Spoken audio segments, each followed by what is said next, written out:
Hi guys and how are you? It's me Vlogger here with a new vlog guys. അപ്പോൾ ഇന്ന് ഈ വ്ളോഗില് ഞാനുണ്ട്, ചേട്ടനുണ്ട്, അതുപോലെ അപ്പച്ചേട്ടനുണ്ട്, കിട്ടൂസുണ്ട്, കാശിയുണ്ട്. ഓക്കെ, ബാക്കിൽ ഒരുത്തൻ കിടന്ന് അലർന്നുണ്ട്, അവന് എപ്പോഴെങ്കിലും കിട്ടും. എടാ കിച്ചു നീ ഓടറാ, എടാ ഇറങ്ങ്.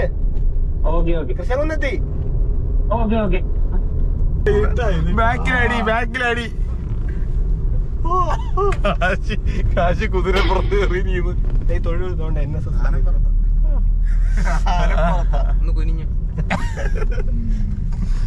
ഓക്കെ ഗൈസ്, അപ്പോ ഇന്ന് നമ്മള് ദൃശ്യം 3 കാണാനായിട്ട് പോവാണ്. അധികം റിവ്യൂസും കാര്യങ്ങളൊന്നും കാണാതെയാണ് നമ്മള് പോകുന്നത്.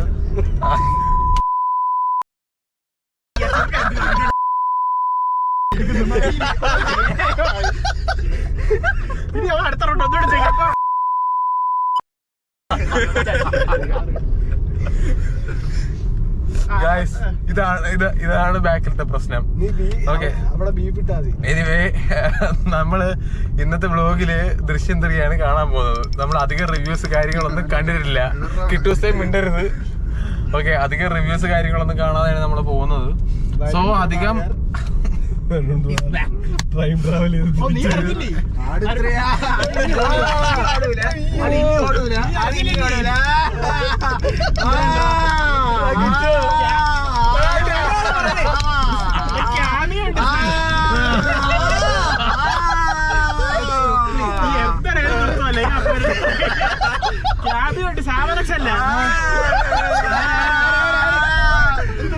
ഓക്കെ ഗൈസ്, നമ്മള് 4-5 ദിവസം മുമ്പാണ്, റിലീസ് ഡേറ്റിന്റെ 4-5 ദിവസം മുമ്പാണ് നമ്മള് ടിക്കറ്റ് ബുക്ക് ചെയ്തത്. കറക്റ്റ് അല്ലേ? ആണ്, കറക്റ്റ് ആണ്. 4 ദിവസം മുമ്പ് ടിക്കറ്റ് ബുക്ക് ചെയ്തിട്ട് എനിക്ക് അയച്ചു തന്നു, അത്രേ ഉള്ളൂ.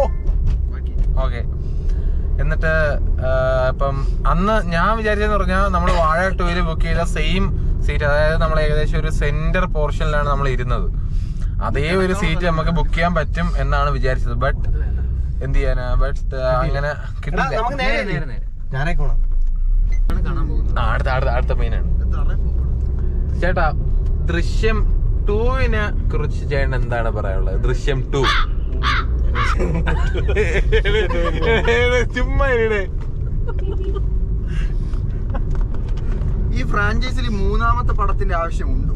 ശരിക്കും 2ല് നിർത്തേണ്ടതല്ലേ? എന്ന് നമുക്ക് കാത്തിരുന്ന് കാണാം. അറിയാമോ, ഞാൻ ഇന്റർവ്യൂ കണ്ടപ്പോ ജിത്തു ജോസഫ് പറഞ്ഞത് ആന്റണി പറഞ്ഞിട്ടാണ് 3ാമത്തെ ഭാഗം എടുക്കുന്നതെന്നാണ്.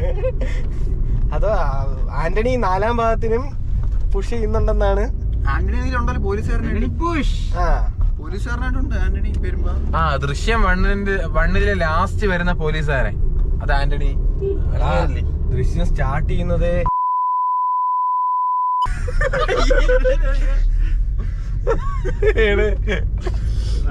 don't use bad words. Don't use bad words. Female breed of dog. Yeah, correct. You know.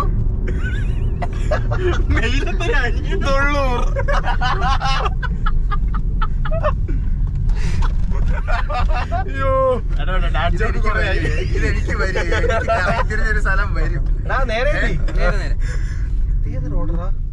ഇത് നമ്മള് ഇങ്ങോട്ട് നാവായിക്കോളാം. അപ്പൊ നമ്മള് എത്തി.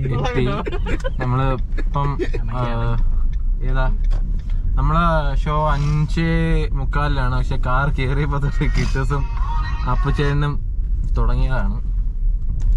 ഇത് നീ ഫ്രണ്ട് ക്യാമറ ഇട്ടല്ലേ എടുക്കുന്നത്? അതെ അതെ. അപ്പൊ സീനില്ല, നീ വീട്ടിൽ ചെന്നിട്ട് വോയിസ് ഓവർ ചെയ്താലും കുഴപ്പമില്ല.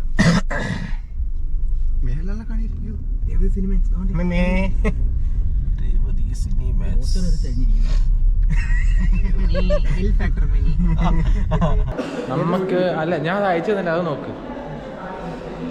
ഓക്കെ ഗൈസ്, അപ്പോൾ മൂവി എങ്ങനെ ഉണ്ടെന്ന് വന്നിട്ട് പറയാം. എന്തോ FOEO അങ്ങനെ എന്തോ ആണ്. ദൃശ്യം 3 കണ്ട് ഇറങ്ങിയതേ ഉള്ളൂ. ഒരു രക്ഷയില്ലാത്ത പടം. നിങ്ങൾക്ക് നമ്മൾ റിവ്യൂ നല്ല പെർഫെക്റ്റ് ആയിട്ട് പറഞ്ഞുതരാം. ഒരു രക്ഷയില്ലാത്ത പടം. നമ്മൾ പറയുന്ന റിവ്യൂസിൽ നമ്മൾ ഒരു കാരണവശാലും സ്പോയിലേഴ്സ് പറയത്തില്ല.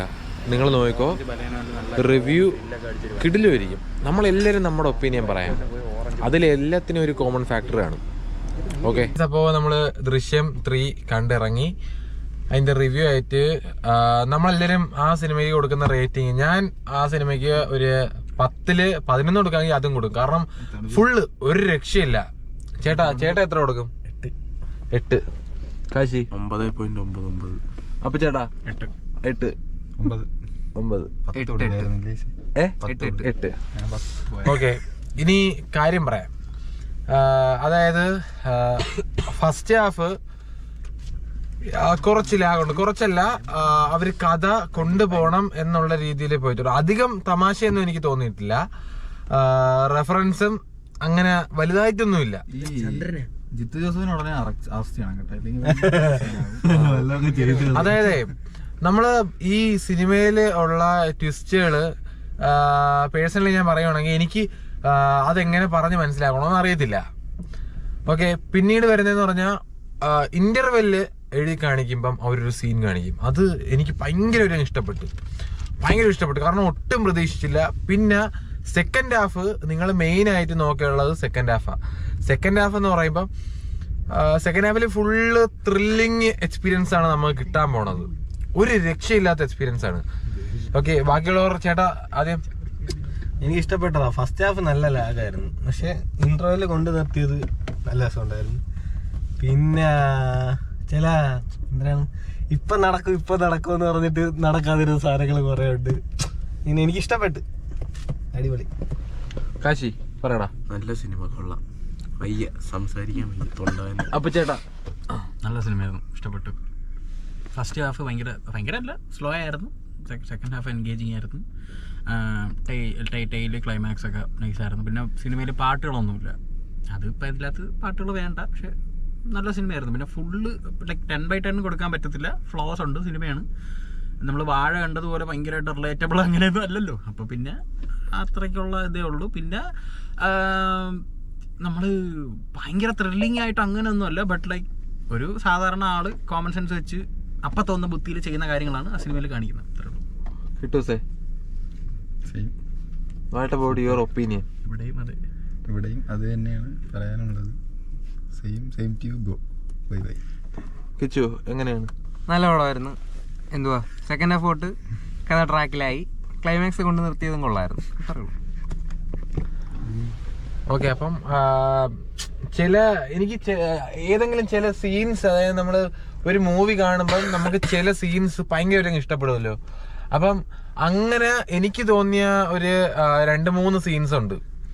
അത് ചേട്ടൻ പറഞ്ഞ പോലെ ഒട്ടും പ്രതീക്ഷിക്കാത്ത രീതിയിൽ വന്ന സീൻസ്.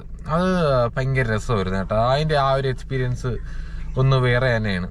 പിന്നെ നമ്മൾ സാധാരണ ഈ മൂവിയിൽ ഒരു ക്യാരക്ടർ നമ്മൾ സാധാരണ കാണുന്ന പോലെ അല്ല ആ ക്യാരക്ടറിനെ ഈ മൂവിയിൽ കാണിച്ചേക്കുന്നത്. ദൃശ്യം 1, 2 കാണിച്ചേക്കുന്ന പോലെ ക്യാരക്ടർ ആരാണെന്ന് നമ്മൾ പറയത്തില്ല. പിന്നീട് ഇനി other opinions about this movie?